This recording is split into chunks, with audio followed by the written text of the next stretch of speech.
Hey guys, this is Anthony with Movies and More. Kinda new to YouTube, have had a sorta channel just posting videos. I'm gonna try and do movie reviews and more as the name suggests. I'd like to start off by reviewing my all-time favorite Godzilla movie. And on the subject of Godzilla, this isn't gonna be a strictly Godzilla YouTube channel, obviously, but I'd like to talk about a big topic in the Godzilla community, Goji Fan 93 leaving YouTube. He explained his reasons. He had to move on to grow in life, and we wish him the best. You know, YouTube can be a fun thing, but people can't do it forever. Not everyone's fortunate enough to have a channel that can pay all their bills. We need to grow and move on, but he did touch base on some things like how the fan base is. And yeah, a lot of ways it seems like no one can have an opinion. And guys, this film franchise is about someone dressed as a giant lizard. I mean, it's about a giant lizard, but it's an actor dressed in a rubber suit playing him. Well, now it's CG, but you get what I'm saying. It's nothing super serious that we can't all have an opinion. Yeah, there's a lot of stuff to think about, but the series is in good, clean. It's fun, and we should respect each other's opinions. Now, with that being said, Goji Fan 93, if by any chance you should see this video, I wish you the best, and thank you for all the entertainments, and knowing this is your favorite movie, my first official movie review is dedicated to you. Godzilla 1984, The Return of Godzilla. It's been like a 10-year break from Godzilla movies since this film came out, and immediately it's different, and I'm obviously reviewing the superior Japanese version of the film, but when it starts, it plays a much darker music.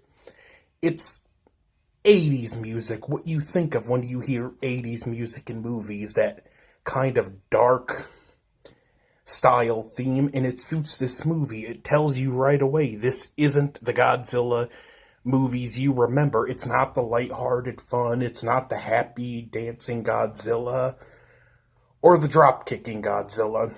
Movie starts with some people on a fishing boat during a typhoon. Godzilla wakes up. And I'm not really going to try and describe the plot in these. I'm just giving a brief overview. And next day, a reporter finds the boat, gets attacked by a sea louse. And another thing, the characters in this movie are all really good. But they go to the mainland. The reporter finds out his stories are being held up and finds out it's because of Godzilla. The surviving fisherman is being detained in a hospital. The reporter meets up with a scientist, and they get who's a teacher of the fisherman and his sister. And they kind of come together, and the story focuses on these people, really, and how Godzilla changed their lives. And there's also a great political story. To me, a lot of people in the American version like to say the biggest thing wrong with it is the scene with the Soviets. I disagree. For one, if this were to really happen, it wouldn't surprise me back then if the Soviets launched a nuke at Godzilla. But the biggest problem with this movie is how they portrayed the Prime Minister in the American re-edit. They made him look more weak and tired, and there's two really great scenes with him in this version. Where, remember, if you've seen the American version, and if you've seen this version, you know what I'm talking about. When he's meeting with the American and Soviet ambassadors, and they just sort of push him around, and he kind of weakly states, Japan's nuclear policy, we will not make or use nuclear weapons even in a situation like this. He still says that, and I believe it. The American tells him this is no time to be discussing principle. And the Soviet guy tells him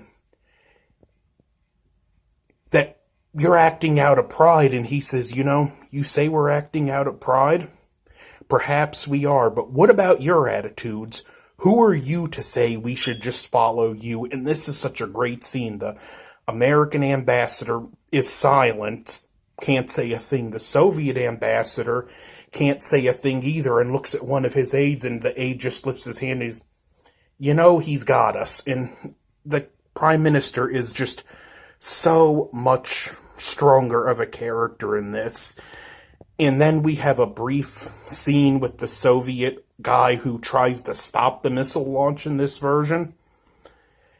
And then we go back to the prime minister, and he's in his office, and he sits down, and his aide asks him, "What did you say to the American and Soviet leaders?" And I'm paraphrasing it, and I'm using it more. If you've seen the Sumo Gorilla version, which I have too, it was my first uncut version of this film, even if it wasn't official. But he says, "I asked him if Godzilla appeared in your country and attacked Washington and Moscow, would you have the courage to use nuclear weapons, knowing how many of your own people would be killed?" And he says both leaders finally understood. It's worded a little different in this version, which is a more accurate translation, but still gets the same point across. That being said, I still prefer the Sumo Gorilla version, but it's one of the best takes on the nuclear futility debate I've ever heard. Would you use nuclear weapons knowing your own people would be killed in the process? And then Godzilla shows up and things start to go haywire like any Godzilla film, but I love the structure that the first half, other than when Godzilla appears at the nuclear plant and destroys the sub, you don't see much of him. It just builds tension. So the second half, when he shows up, it feels really, really major. This film is paced great. The characters are great. I'm really, like I said, not going to describe the plot because if you haven't seen it, you deserve to see it spoiler-free. Godzilla fights a new weapon, which is among my favorite anti-Godzilla weapons, the Super X. And it's just a phenomenal movie, and the scene at the end where they get sort of victorious over Godzilla is beautifully done, and it's emotional. This film, and when I rate films on my channel, I'm not going to give like 1 out of 10 or this. I'm going to give titles like, for example, classic, underrated, overrated, essential, masterpiece. This one, I'm calling it a classic. It's my favorite Godzilla movie. Although I'll admit that 54 is the best, I just tend to favor this one a lot more. It's what 54 was with just a better budget. So that's my review. Sorry for the kind of primitive nature. I just have a smartphone. I don't have any cameras or nothing. I really can't afford that. I hope people get to see this. I hope people like and subscribe, and I can continue to review movies and other things for you guys. Like, I want to review Chrono Trigger for the Nintendo DS at some point, but until then, have a good day, and again, GoGFan93, if you're seeing this, best wishes.